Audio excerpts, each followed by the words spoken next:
사약에서 사용하는 용어 가운데 M 바이러스가 있습니다.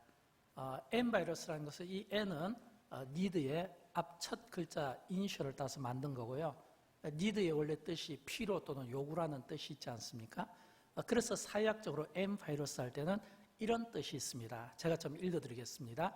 어느 사회나 국가가 오랜 기간 동안 침체를 거듭하면서 사회적 분위기가 가라앉고 부정적인 소리가 들릴 때 그렇지 않다는 것을 전하는 사람들의 노력에 의하여 용기를 얻고 침체기를 벗어나 도약의 기회를 잡게 될 때 그 역할을 한 지도자나 단체를 가르쳐 N 바이러스를 지닌 사람이라고 이렇게 부르고 있습니다. 이 말을 쉽게 풀으면 부정적인 말을 하지 않고 긍정과 희망의 말을 전하는 희망의 메신저 역할을 감당하는 사람이라고도 볼 수가 있습니다. 추석 이후 또 이렇게 많은 코로나 확진자의 증가로 인해서 참 현실을 보면 답답함이 있죠. 또 지난주 또 저희가 추석을 맞아서 사랑하는 많은 분들이 고향 방문길을 오르신 분도 있고 또는 자녀들을 기쁜 마음으로 맞아주신 분도 있습니다. 교회를 섬기는 목사 입장에서는 이 명절이 또 교인들의 생활을 살피는 그런 또 계기가 됩니다. 교육자들의 보고를 통해서 듣기도 하고 또 제가 찾아가기도 하고 또는 찾아오기도 하고 그래서 많은 성도들을 만나면서 듣게 되면 참 주변에 힘들어하는 분들이 많이 계시다는 것을 보게 됩니다. 힘들어 하시는 분은 늘 있지만 또 명절이다 보니까 목사 입장에서 좀 더 살피게 되고 또 좀 더 관심을 가지지 않을 수가 없게 되는 겁니다. 특별히 영적으로 병이 들어서 힘들어 하시는 분이 있어요. 이런 분들은 주로 자신이 지은 어떤 죄에 대해서 또는 어떤 과거에 씻을 수 없는 이런 어떤 아픔들을 통해서 영적으로 병들어 있거나 또는 슬럼프에 빠져 있는 분들이 계십니다. 또 그런가 하면 육신의 병으로 고통받는 분들이 있습니다. 코로나로 인해서 병자들이 더 많이 나오는 것 같아요. 큰 병에 걸리신 분, 작은 병에 걸리신 분, 병원에 입원하신 분 또는 치료 중에 계신 분 또는 수술을 앞두신 분 또 그러면서도 또 이렇게 참 병원실만 갈 때마다 거의 007 이런 어떤 작전을 수행하는 그런 느낌이에요. 제가 들어가고 또 뒤에 또 우리 전도사님이 따라오고 또 우리 뒤에 부목사님이 따라오고 들어가면서도 이 전부 다 검열을 받아야 되기 때문에 그래도 저는 좀 낫죠. 왜냐하면 저는 담임 목사니까 전도사님이 저에게 이 병원에서 가족에게 주는 출입증이 있잖아요. 이게 딱 한 장밖에 없는데 이걸 하나를 주니까 저는 그냥 뻔뻔하게 또 이렇게 들어가는 거예요. 가족처럼. 또 거기에 지키는 사람들은 맨날 오는 사람인데 항상 바뀌는 거예요. 그래도 그냥 또 눈 감고 또 들여줘요. 근데 우리 전도사님이나 부목사님 같은 경우는 또 다른 코스로 들어가야 되니까 정말 어렵고 힘들거든요. 들어가 보면 참 이렇게 병중에 계신 어려운 분들을 만나게 될 때마다 마음이 얼마나 아픈지 모릅니다. 특별히 또 이렇게 명절이기 때문에 좋은 면도 있지만 목사 입장에서 볼 때는 이 빈부격차가 느껴지게 되는 겁니다.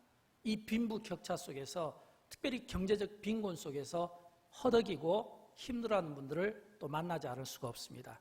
또 명절이기 때문에 비교의식이 또 심합니다. 그래서 이 비교의식 때문에 열등감과 우월감 속에서 갖는 어떤 불면증 또는 이런 어떤 우울감, 우울 증세 이런 모습들을 또 보게 되는 겁니다. 또 특별히 명절이 되면 또 사람들이 모여서 담소를 나눌 때 또 그 가운데 보면 미래의 일에 대해 뭔가 좀 염려하고 불안해하는 이런 마음들이 있잖아요. 이런 마음들을 한 번에 다 보게 되는 겁니다. 참 개인적으로 얼마나 마음이 아픈지 알 수 없고 또 이것이 또 하나님께서 저에게 보여줄 때는 이것이 전부 저에게는 기도 제목이 아닐 수가 없다라고 하는 것입니다. 그러면서 저는 동시에 이렇게 권면하고 싶어요. 어제의 힘든 일로 고통받기보다는 현재의 나의 모습이 미래의 나의 모습을 결정한다는 그 사실을 기억하면서 어제나 또는 과거에 집착하거나 매이기보다는 지금 내 모습이 중요한 겁니다. 왜냐하면 지금의 내 모습이 내일과 미래의 나의 모습을 결정짓기 때문입니다. 그렇다면 오늘 현재 이 나의 모습이 어떤 모습이 되는가? 저는 저와 여러분 우리 모두가 예수 그리스도의 참 십자가의 그 피로 의로 옷 입혀진 이런 거룩한 하나님의 자녀고 백성이라면 당연히 우리가 오늘 고통받고 힘들어하는 이 세대를 향한 희망의 메신저의 역할을 저와 여러분이 해야 되지 않겠습니까? 저는 그런 의미에서 좋아요. 여러분이 이런 희망의 메신저에 이런 N 바이러스를 퍼뜨리는데 나라를 위해서 또 교회를 위해서 또 고통받는 이들을 위해서 모든 이들을 위해서 우리가 많이 퍼뜨리면 좋겠어요. 예를 들면 이런 겁니다. 우리는 그리스도인이니까 우리가 N 바이러스를 퍼뜨리려면 복음으로 퍼뜨려야 되지 않겠습니까? 예를 들어서 힘겹게 살아가는 분들에게 성도님 하나님이 함께 하십니다. 두려워하지 마세요. 또는 성도님 여호와가 함께 하십니다. 두려워하지 마세요. 놀라지 마세요. 또는 병자들을 향해서 예수님은 이 세상에 오실 때 의인을 부르러 온 것이 아니라 죄인을 부르러 오셨고 건강한 사람 부르러 온 것이 아니라 병든 자를 찾아오셨습니다. 예수님께서 병든 자를 찾아오셨습니다 라고 말씀하면서 예수님을 만나게 해주는 이게 N바이러스의 역할하는 우리가 되어야 되지 않겠습니까? 평안함을 잃어버린 사람들에게 예수님의 평안을 받으십시오. 성경에 보면 예수님은 우리에게 평안을 주실 때 자신의 평안함을 주셨습니다. 자신의 평안함을 주셨다는 것은 세상이 주는 평안과 다르다는 의미입니다 라는 것을 우리가 이야기할 수 있어야 되겠죠. 이런 희망의 메신저의 역할들을 감당함으로 말미암아 없던 기쁨이 예수 믿는 나 때문에 살아나고 또 없던 희망이 예수 믿는 나 때문에 살아나고 또 용기가 막 살아나고 용기가 막 생기는, 그래서 불평과 불만이 많았던 이런 부정적인 단어들이 이제는 희망의 말로, 격려의 말로, 위로의 말로, 축복의 말로 바뀌는 이런 하나님의 자녀들이 되었으면 좋겠습니다. 저는 그런 의미에서 오늘 사무엘상 오늘 본문을 묵상해 보았습니다. 우리가 아시는 바와 같이 이 사무엘상 이 내용은 잘 알고 있는 내용입니다. 잘 알고 있기 때문에 제가 간략하게 말씀을 드리면, 오늘 본문은 이 본문을 이해하기 위해서는 사무엘상 4장과 그리고 사무엘상 7장을 대조해 보면서 오늘 본문을 읽어야 이해가 빠릅니다. 사무엘상 4장에 보면 이스라엘이 블레셋과 전쟁을 합니다. 그런데 전쟁을 했는데 패했어요. 그래가지고 이스라엘 백성이 무려 4,000명이나 많은 병사들이 죽게 되었습니다. 근데 이 이스라엘 이 지도자들이 이 블레셋과의 이 전쟁에서 진 원인을 그들이 분석하는데 너무 어이없는 그런 어떤 반응을 보입니다. 그건 뭐냐면, 우리가 이 블레셋과 싸워서 진 것, 이 할례받지 못한 이 블레셋과 싸워서 진 것은 우리가 언약궤를 내세우지 않아서 언약궤가 없어서 졌다 이거예요. 그래서 언약궤가 없어서 졌다고 그러면서 백성들에게 동의를 구해서 이번에는 언약궤를 앞세워서 더 많은 이스라엘의 이 군사들이 엘리의 두 아들과 함께 이제 이 블레셋과 싸우게 되는데, 두 번째 이 블레셋과의 이 전쟁에서 언약궤를 앞세운 이스라엘이 또 전쟁에서 집니다. 이번에는 그냥 진 게 아니라 완전히 대패를 당하는 거예요. 왜냐하면 1차 이 전쟁에서 패했을 때는 병사가 4,000명이었는데, 근데 두 번째 이 전쟁에서 패했을 때는 병사가 3만 명이었습니다. 3만 명의 병사가 블레셋과 전쟁에서 죽게 되고 언약궤도 블레셋에서 뺏깁니다. 또 뿐만 아니라 엘리의 제사장 두 아들도 죽게 됩니다. 전쟁터에서. 그러니까 함께 동참했던 이 백성들의 그 상실된 그 마음을 한번 생각해 주십시오. 얼마나 어이없고 당황스러우며 혼란스럽겠습니까? 그때부터 이스라엘 백성들이 침체기에 빠지게 되는 거예요. 그때부터 이스라엘 백성들이 침체기에 빠져요. 그리고 오늘 우리가 읽었던 이 본문 이후에 보면 이 사무엘상 7장에서는 이스라엘이 블레셋과 전쟁에서 큰 승리를 거둡니다. 그리고 다시금 이 빼앗겼던 법궤를 이스라엘 영내로 가지고 들어옵니다. 그러니까 이때부터 이제 이스라엘은 회복기를 접하게 됩니다. 4장에서 두 번의 전쟁에서 패한 이스라엘이 침체기에 빠졌다면 이 사무엘상 7장에서는 이제 블레셋과 전쟁에서 승리함으로 회복기에 들어가는 거예요. 근데 성경은 이 침체기에서 회복기의 이 기간을 20년으로 성경은 기록하고 있습니다. 20년으로. 2절에 보면 나와 있잖아요. 본문 2절, 사무엘상 7장 2절. 우리 같이 한번 읽어보도록 할까요? 걔가 기럇 여리임에 들어간 날부터 20년 동안 오래 있은지라. 20년 동안 아주 오래 있었다는 거예요. 그러면 우리는 이런 질문을 가져볼 필요가 있죠. 왜 이스라엘 백성들이 20년 동안 그 침체된 그 상황을 그들이 맞이하게 되는가라고 하는 겁니다. 그들이 20년 동안 그 침체된 상황을 맞이하게 된 것은 그들이 잘못된 상황 분석의 차이 때문이었습니다. 4장에서 이스라엘 백성들이 패했던 것은 그들이 왜 패했냐면 이 언약궤를 가져가지 않아서 패했다고 그들은 그렇게 생각해서 언약궤를 가져갔거든요. 근데 그것 때문에 졌다는 거예요. 이게 상황 분석의 잘못된 차이에서 나오게 된 겁니다. 근데 7장에서는 이겼거든요. 근데 7장에서는 이겨서 대승을 거뒀는데 이때 분위기가 완전히 달라지게 된 거예요. 어떻게 달라지게 되었냐면 7장 13절에 나오는데 우리 같이 한번 읽어보도록 할까요? 블레셋 사람들이 굴복하여 다시는 이스라엘 지역 안에 들어오지 못하였으며, 이게 이제 차이입니다. 블레셋 사람들이 굴복해서 다시는 이스라엘 지역 안에 들어오지 못하게 되었다는 겁니다. 이건 완전히 이제 이스라엘이 전쟁에서 이겼을 뿐만 아니라 다시는 블레셋이 이스라엘을 넘보지 못할 정도로 완전히 회복의 단계에 들어가게 되었다는 겁니다. 완전히 회복의 단계.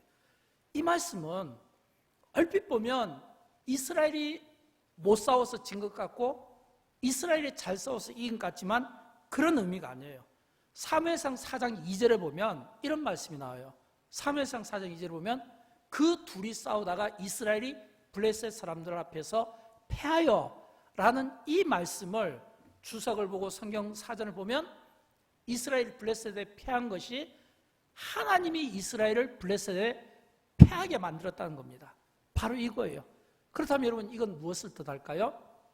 전쟁에 이기고 지는 것이 이기고 지는 것이 이게 하나님의 손에 달려있지 언약궤를 표현하는 어떤 그들의 잘못된 믿음의 방식에 달려있는 것이 아니라는 것을 우리에게 보여주고 있는 겁니다. 그런데 지도자들은 언약궤만 내세우면 그들이 이길 거라고 하는 이런 잘못된 상황 인식과 이 분석이 오히려 백성들을 더 혼란에 빠뜨리고 더 그들을 영적으로 침체기에 빠져들게 했다는 거예요. 그러나 우리는 또 동시에 이런 희망을 얻습니다. 이스라엘이 전쟁에서 지게 하신 분도 하나님이시라면 또한 전쟁에서 이기게 하시는 분 또한 하나님이심을 우리는 믿기 때문에 여기에서 우리는 희망을 갖게 되는 겁니다. 어떤 희망일까요? 하나님은 오늘 사무엘상 7장에서 이스라엘 사람들이 20년 동안 영적 침체기 슬럼프에 빠져 있다가 그들이 회복하게 될 때 이 과정을 통해서 이 내용을 통해서 우리에게 들려주고 싶어하는 메시지는 영적인 우리 자신을 돌아보게 하는 영적인 어떤 점검들을 하기를 원하는 겁니다. 사랑하는 여러분, 하나님은 성경을 통해서 성경의 어떤 역사들을 통해서 우리에게 그들이 왜 전쟁에서 피하게 됐는지 그런 영적인 이 점검들을 해보라는 겁니다. 또 동시에 이것은 오늘 우리의 시대에 우리의 삶에 똑같이 우리가 적용해 볼 수가 있는 거예요. 예를 들어서 우리가 어떤 실패의 자리에 섰든지 또는 낙심의 자리에 섰든지 또는 내가 어떤 영적인 어떤 일로 인해서 슬럼프에 빠져 있을 때 하나님이 원하시는 것은 우리가 분석하고 우리가 해석해서 우리가 어떤 행동에 옮기는 것이 아니라 하나님이 우리에게 더 중요하게 보시는 것은 왜 이런 상황에 접어들게 되는지 스스로 자신을 돌아보라는 겁니다. 영적으로 스스로 자기 자신을 살펴보라는 것입니다. 중요한 것은 하나님의 뜻이 드러나지 않은 곳에서 어떻게 하나님의 뜻이 드러나는가를 살펴보라는 것입니다. 저는 여러분 할 수만 있으면 오늘 이 본문을 통해서 이런 깨달음이 우리에게도 있었으면 좋겠어요. 물론 저와 여러분 우리 가운데 한 사람도 이 자리에 실패의 자리에 선 사람이 없기를 바랍니다. 낙심의 자리에 선 사람이 없기를 바라고 넘어짐의 경험이 없기를 바랍니다. 그러나 저의 짧은 인생과 제가 짧은 목회 경험을 통해서 제가 깨달은 바 중에 하나는 어떤 사람도 어떤 힘겨운 일을 당하지 않을 수가 없고 그 시험의 자리에서 넘어지지 않을 수가 없고 그 넘어졌을 때 그 사람이 얼마나 연약한가라고 하는 것을 많이 또 간접적으로 보면서 또 배우는 바 또한 있습니다. 그래서 우리는 성경 속에 나오는 어떤 넘어짐을 통해서 그 넘어짐이 왜 넘어졌는지 그 영적인 어떤 점검들을 통해서 하나님이 우리에게 이런 넘어짐을 통해서 우리가 어떤 깨달음을 받기를 원하는지 이런 어떤 깨달음의 삶을 살아가기를 원하시는 하나님의 마음이 있다라고 하는 것입니다. 저는 그런 의미에서 오늘 여러분과 함께 말씀을 나누게 될 이 사무엘이라고 하는 이 사무엘의 이 위대하고 이 사무엘의 이 돋보이는 모습을 다시 한번 저와 여러분이 함께 나눴으면 좋겠어요. 왜냐하면 20년 동안 이스라엘이 전쟁에서 2번 패하고 언약궤를 빼앗기며 영적인 침체기 슬럼프에 빠졌을 때 그 침체기 속에서 회복기로 만드는 그 주역이 바로 이 사무엘이라는 한 인물이었거든요.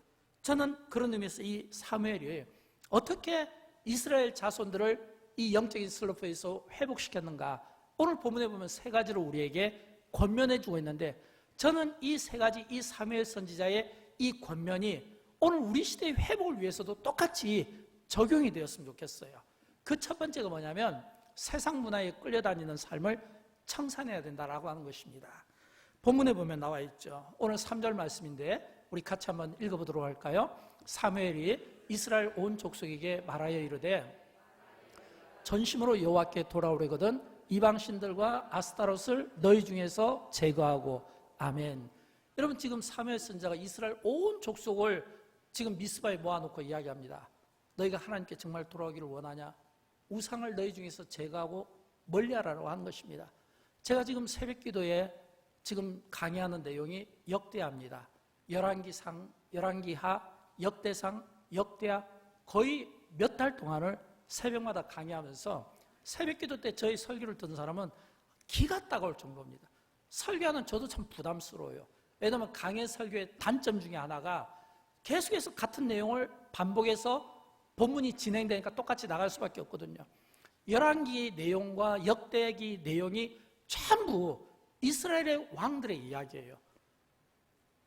북이스라엘의 왕들의 이야기, 남유다의 왕들의 이야기, 역사의 이야기. 그리고 그 역사의 이야기 중에서 빠뜨리지 않는 게 북이스라엘의 왕들은 말할 것도 없고 그들의 악행과 우상숭배를. 그러나 남유다 하나님께서 선택하시고 선별하시고 그 이스라엘의 제약 가운데서도 다윗과 맺은 이 언약을 지키기 위해서 남유다를 통해서 그 구속사적인 그 구속의 역사를 펼쳐가는 가운데 그 중심에 선 왕들도 역시 그들의 문제는 우상숭배였다는 겁니다. 이 우상숭배, 이 고리를 끊지 못하는 거예요. 우상숭배 또는 산당에서 우상하고 제사는 이런 이 악순환의 이 고리를 끊지 못하는 이 내용을 계속 보면서 깨닫는 한 가지는 이거예요. 얼마나 이 우상숭배를 끊지 못하고 이런 우상숭배가 주는 이런 죄악들을 끊지 못하고 이 죄악의 악순환이 계속해서 반복될 수밖에 없다는 거예요. 여러분, 이 우상숭배 뒤에는 뭐가 있을까요? 본문에서 사무엘 선지자가 너희가 이 바알과 아스타롯을 너희 중에 제해버려라 라고 말하는 이 우상숭배의 그 뒤에 감춰진 것은 세속적인 정신입니다. 세속적인 문화인 거예요. 하나님보다 더 하나님처럼 보이는 그 어떤 것, 이스라엘 자손들이 언약궤만 그들이 들고 전쟁터에 나가면 이길 거라고 하는 언약궤만 들고 나가면, 이 말은 하나님을 자기들이 마음대로 움직일 수 있다고 하는 이런 잘못된 그들의 그 교만된 그 생각이 이게 그들에게 문제가 된다는 겁니다. 여러분, 이것은 우리도 마찬가지 아닐까요? 우리가 하나님을 믿고 우리가 하나님을 신앙하며 우리가 하나님 앞에 신앙을 고백하지만 그럼에도 불구하고 여전히 우리 속에 있는 이 우상 같은 거 있잖아요. 이런 이 우상이 현대인들에게는 물질이 될 수 있고 이성이 될 수 있고 명예가 될 수 있고, 또는 이 우상과 또 하나님 사이에서 중간다리에서 왔다 갔다 하면서 끊지 못하는 어떤 이런 악순환들, 오락이라든지 또는 하나님보다 더 사랑하는 그 어떤 것들이 있잖아요. 이런 것들이 우리가 하나님 앞에 나아가지 못하도록 자꾸 차단을 시켜버리는 겁니다. 우리가 하나님 앞에 나가서 하나님 앞에서 우리의 삶을 돌이키고자 하는데 나의 이런 어떤 거룩함과 이 경건함을 보여주고 싶어 하지만, 그러나 우리 한쪽 구석에는 여전히 시쳐 내려가지 못하는 이런 어떤 우상과 같은 이런 세속정신, 세속문화, 종교다원주의라든지 종교혼합주의라든지 이런 생각들 때문에 계속해서 우리가 발목을 잡히는 이런 악순환이 계속해서 일어나고 있다는 거예요. 그 시대에도 이런 문제가 계속 그들을 괴롭히고 있었다고 하는 것을 우리가 보게 되는 겁니다. 그러나 여러분, 우리가 알아야 될 것은 하나님은 인간에 의해서 조정되거나 인간에 의해서 움직이는 그런 존재가 아닙니다. 그들이 언약궤를 들고 가면, 언약궤를 밀면 그들이 미는 그 언약궤, 그 잘못된 그 교만된 마음에서 하나님이 움직이시고 조정되시는 하나님이 아니시라는 거예요. 하나님은 전능하신 분이에요.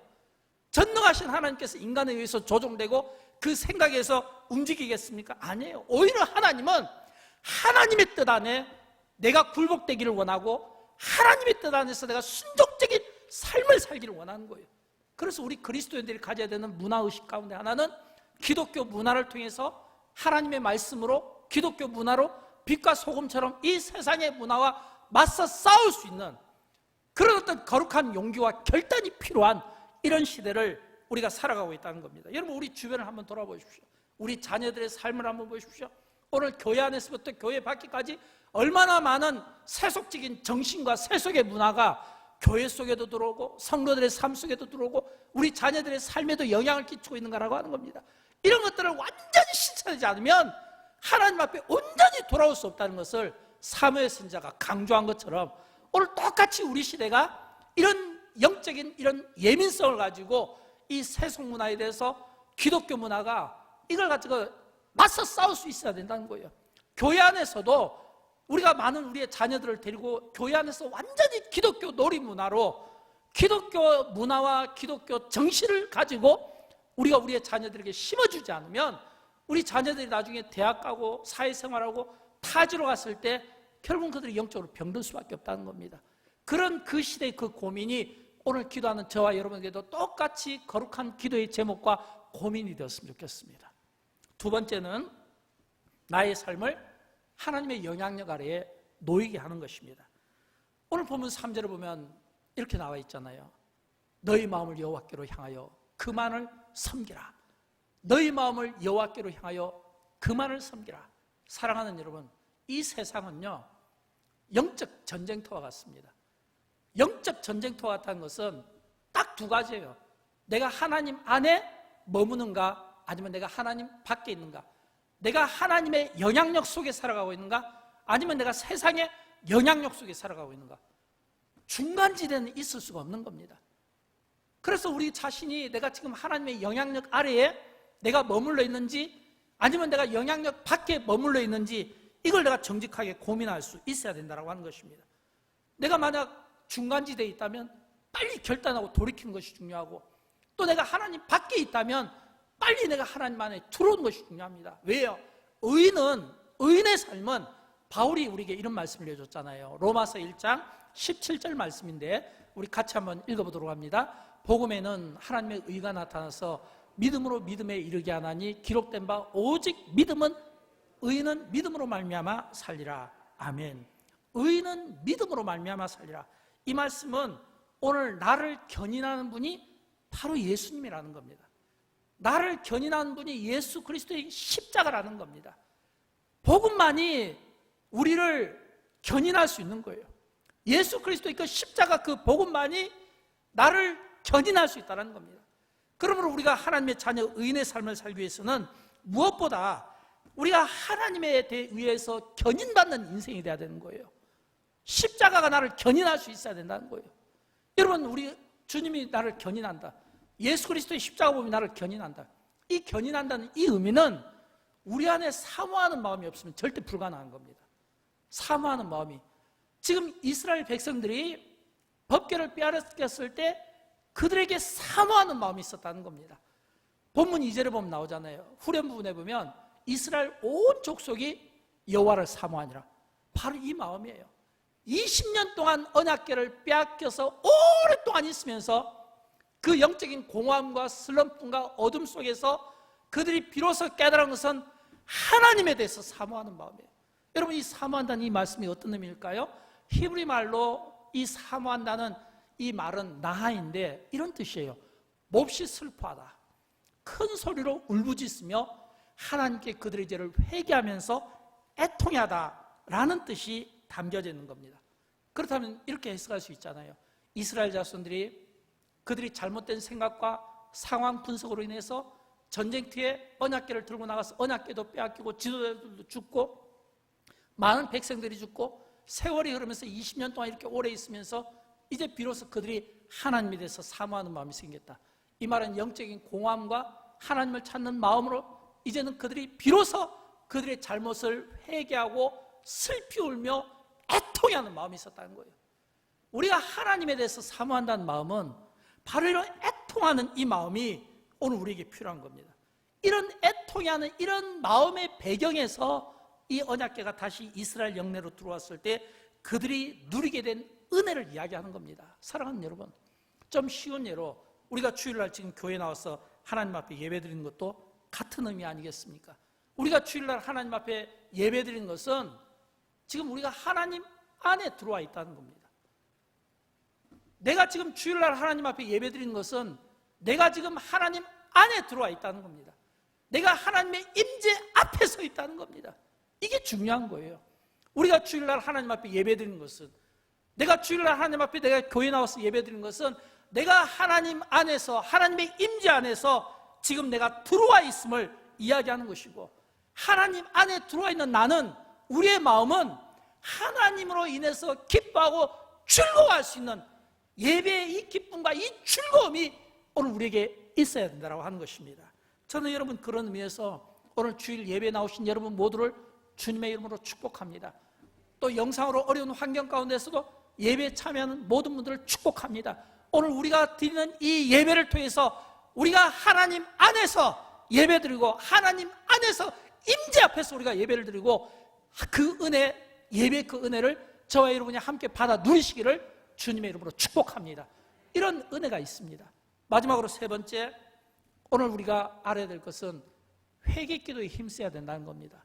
사무엘 선지자가 이스라엘 백성들에게 너희들 우상숭배와 절단해라, 이 말은 오늘 너희의 삶을 파괴하고 너희의 삶을 읊조리는 이런 모든 세상 문화와 단절하고 청산할 수 있는 이런 결단해라. 그리고 이제는 하나님 안에 들어와서 하나님 영향력 아래 있으라. 그러면서 이제 이야기하는 게 뭐냐면 회개기도에 힘쓰자는 거예요. 왜냐하면 전쟁에서 승리의 비결이 바로 이 회개기도에 있었기 때문입니다.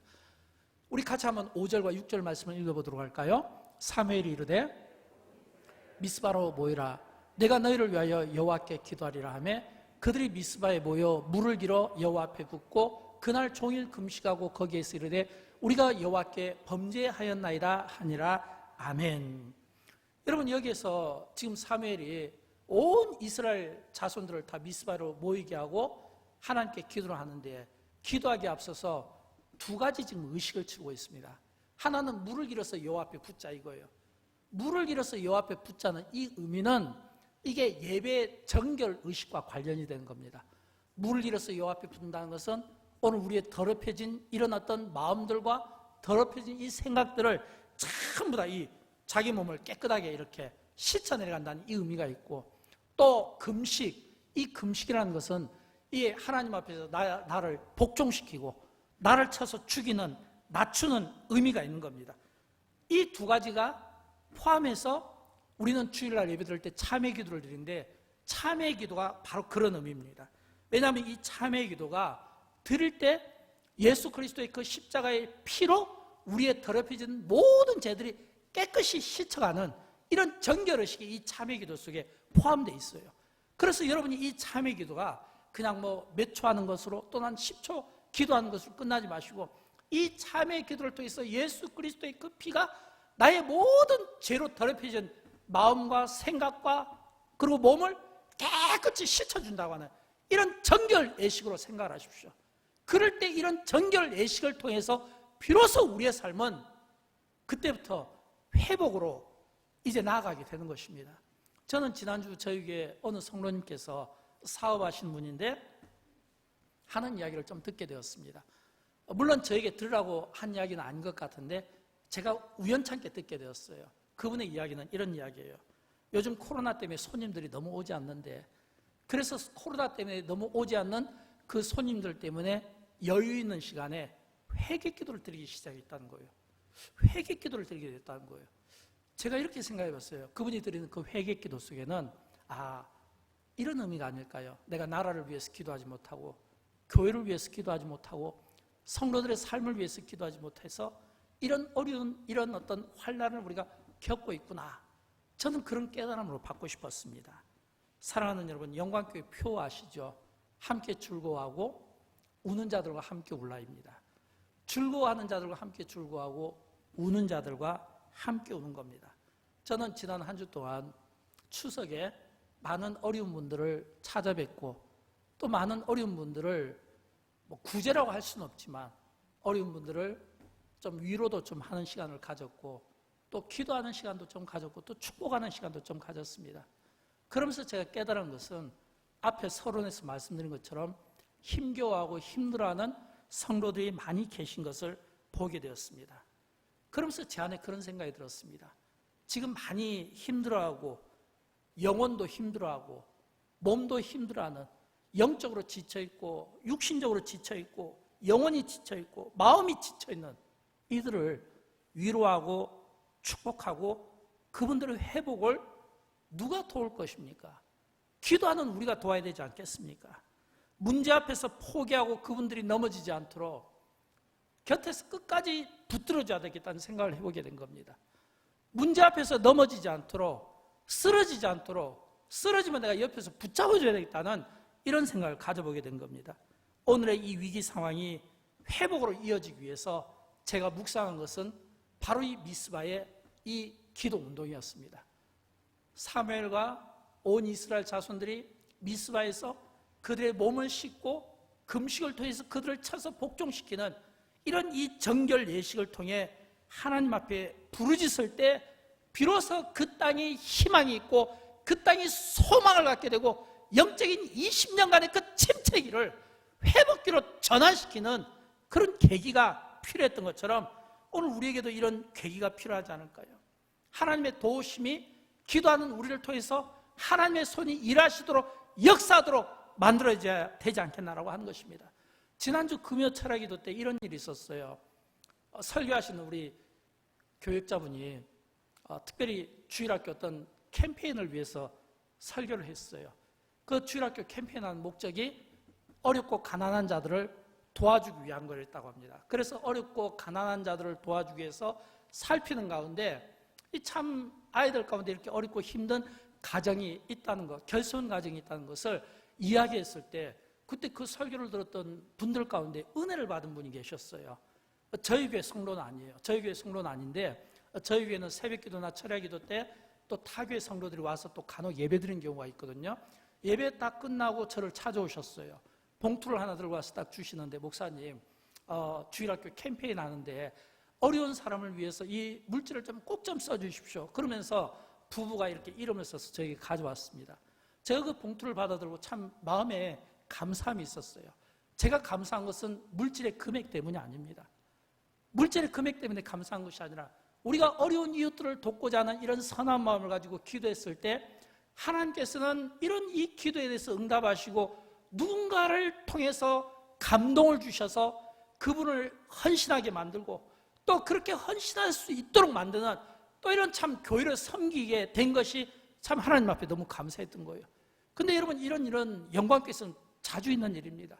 지난주에도 또 저희 교회가 또 이렇게 도왔던 어떤 교회 가운데 한 교회가 또 지난주에 또 그 교회를 대표해서 지도자 가운데 한 분이 오셔서 또 이렇게 큰 물질을 또 헌신해 주시면서 그 고마움을 잊지 못했다는 거예요. 우리는 벌써 돕고 잊어먹어 버렸거든요. 왜냐하면 여러분 구제라는 것은, 어려운 이웃을 돕는 것은 오른손이 아니라 왼손이 모르게 하라고 했잖아요. 우리는 하면서 잊어먹게 되는 거예요. 근데 하면서 잊어먹게 되는데 그 도움을 받았던 분은 몇 달 동안 그걸 기억하고 있었던 거예요. 그리고 그것을 기억하고 있었다가 이제 자녀들이 준 그 용돈을 모아서 그 용돈으로 그 조금이라도 이렇게 보답하고 싶고 서로 나누고 싶어하는 이런 마음들 있잖아요. 여러분 이런 이 마음들은 이게 목사가 잘못하면 뭐 꼭 자랑하는 것처럼 비춰지만 이거는 자랑이 아니라 하나님이 우리의 그런 마음들, 이런 이 선한 마음들을 좋아하신다는 이런 생각을 갖게 만들게 되었기 때문에 제가 이런 하나님이 이런 마음들을 좋아하신 것 같아요. 제가 그런 의미에서 말씀을 드리는 겁니다. 저는 설교를 준비하면서 이 이스라엘 백성들이 함께 합심하여 회개 기도했을 때 나타난 그 놀라운 역사를 보고 감동하지 않을 수가 없습니다. 왜일까요? 왜 감동하지 않을 수 없을까요?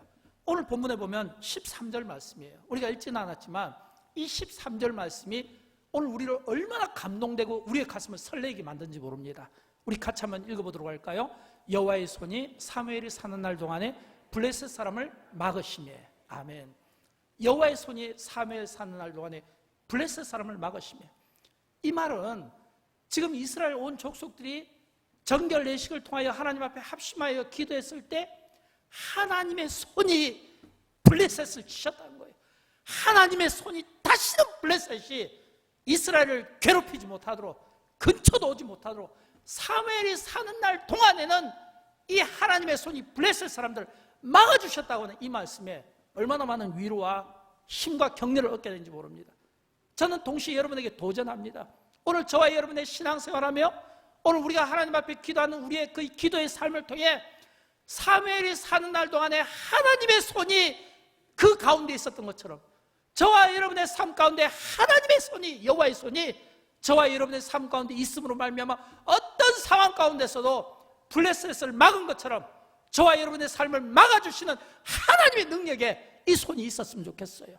여호와의 손이 전염병으로부터 막아주시고 모든 위험으로부터 막아주시고 이 여호와의 이 손이 오늘 저와 여러분이 기도하는 대로 응답하실 때 역사해 주시옵시고 우리가 힘이 들어서 쓰러지고 싶고 눕고 싶고 낙심되어질 때 손이 우리를 바짝 들어주시는 이 은혜의 이 손이 있었으면 좋겠어요. 내가 힘겨워서 걸어가지 못할 때 내 등 뒤에서 내 등을 두드리시면서 일으켜주시면서 말하시는 이 하나님의 음성과 이 손에 이 일하심이 있을 때 사무엘이 사는 날 동안에 아무 일이 없었던 것처럼 오늘 저와 여러분의 사는 날 동안에 영광교회가 이 땅에 존재하는 동안에 기도하는 성도들이 있는 가운데 하나님의 손이 떠나지 않게 될 줄로 믿습니다. 여러분 그러기 위해서는 어떻게 해야 될까요? 이 여호와의 손이 떠나지 않도록 하기 위해서는 우리에게 필요한 게 있어요. 그것은 이례적인 기도, 단회적인 기도가 아니라 꾸준한 기도, 지속적인 기도가 중요해요. 우리가 지속적으로 기도할 때 하나님도 지속적으로 역사하시는 분입니다. 여러분 사무엘이 그가 사는 날 동안 여호와의 손이 블레셋 사람들로부터 막아주셨다는 이 이야기는 사무엘이 어떤 마음이냐면 평생 그가 하나님 앞에 기도하는 죄를 쉬지 않았다는 거예요. 성경에 보면 나와 있죠. 사무엘상 12장 23절 말씀인데 우리 같이 한번 읽어보도록 할까요? 나는 너희를 위하여 기도하기를 쉬는 죄를 여호와 앞에 결단코 범하지 않냐고. 여러분 바로 이 말씀이에요. 사무엘이 그가 사는 날 동안에 여호와의 손이, 하나님의 손이 그 시대에 있었던 것은 사무엘이 살아있는 동안 기도하는 죄를 쉬지 않았다는 거예요. 결단코 범하지 않았다는 거예요. 이런 이 거룩한 결단과 이런 결심들이 우리에게 필요하지 않겠습니까? 제가 목회하면서 하나님 앞에 헌신한 것 중에 하나는 새벽기도입니다.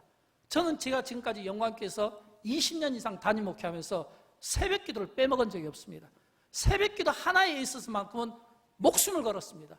왜냐하면 제가 뭐 잘하는 것도 없고 참 부족한 것이 많지만 그러나 하나님, 제가 새벽 제단을 통해서 담임 목사가 새벽에서 외출하지 않고 외박하지 않고 여행하지 않고 이 제가 새벽을 지킴으로써 이 담임 목사의 기도를 모든 성도들이 받았으면 좋겠고 이 담임 목사의 이 축복 가운데 성도들의 삶이 살았으면 좋겠습니다. 그래서 저는 새벽 기도를 빼먹은 기억이 없어요. 나름대로 지키려고 노력을 많이 하고 있습니다. 새벽 기도의 영성이 저에겐 필요했던 겁니다. 새벽에 영성을 통해서 설교에 영감을 받기도 하고 해야 될 일의 우선순위를 정하기도 하고 모든 것들을 점검하는 시간을 저는 새벽 기도예요. 이것은 제가 여러분에게 새벽 기도를 강요하는 게 아니에요. 저에게는 새벽 기도 있다는 거예요. 그런 것처럼 저는 여러분이 이런 어떤 기도에 욕심을 가지고 똑같이 기도의 우선순위를 잡았으면 좋겠어요. 어떤 분은 그게 밤 기도가 될 수도 있습니다. 어떤 분은 낮 기도가 될 수도 있어요. 어떤 분에게는 골방의 기도가 될 수가 있어요. 어떤 분은 직장인 기도가 될 수 있어요. 중요한 것은 꾸준한 기도가 중요한 거예요.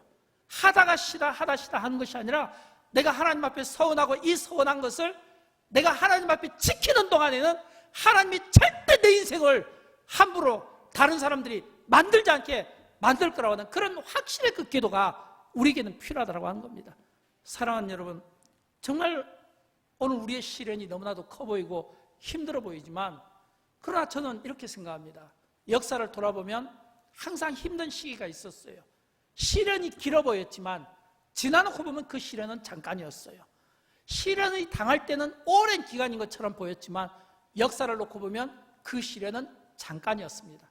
저는 이 잠깐 지나가는 이 시련인 것을 저와 여러분이 기억하고 언제나 그랬던 것처럼 우리가 빛과 소금처럼 밝은 모습으로 M바이러스와 같은 이런 영향력을 가지고 사무엘처럼 기도하는 이 마음을 가지고 연약한 자들은 품고 또 쓰러지고 싶어하는 사람들은 곁에서 힘이 되어주고 넘어진 사람들은 이렇게 세워줄 수 있는 모든 사람들이 위로받고 모든 사람들이 희망을 찾을 수 있도록 우리가 만들어줄 수 있으면 이 세상은 그렇게 만들어주고자 하는 우리를 통해서 좋아지지 않겠습니까?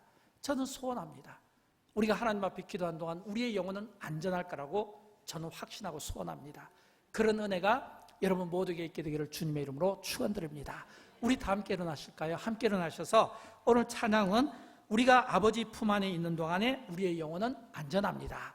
우리의 영혼은 안전합니다. 우리가 이 찬양을 함께 부르기를 원합니다.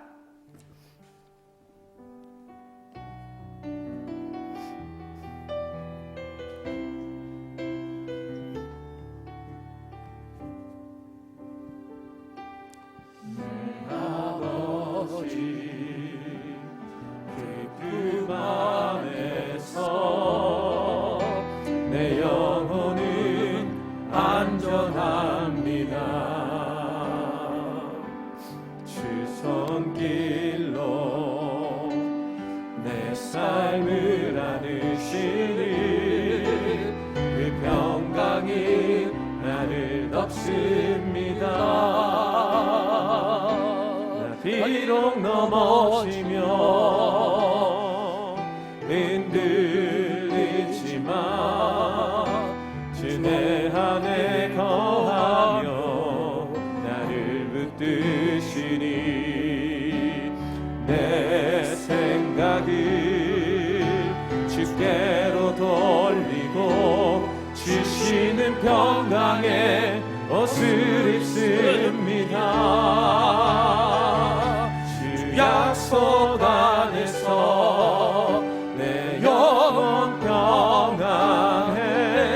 내 뜻보다 크신 주님의 계획 나 신뢰해. 두려움 다 내려놓고 주님만 의지해. 주 안에서 내 영혼 안전함. 주 약속 안에서 내 영혼 평안해. 주 약속 안에서 내 영혼 평안해. 내 영혼 평안해. 내 뜻보다 크신 주님의 계획 나 신뢰해. 두려움 다 내려놓고 주님만 의지해. 주 안에서 내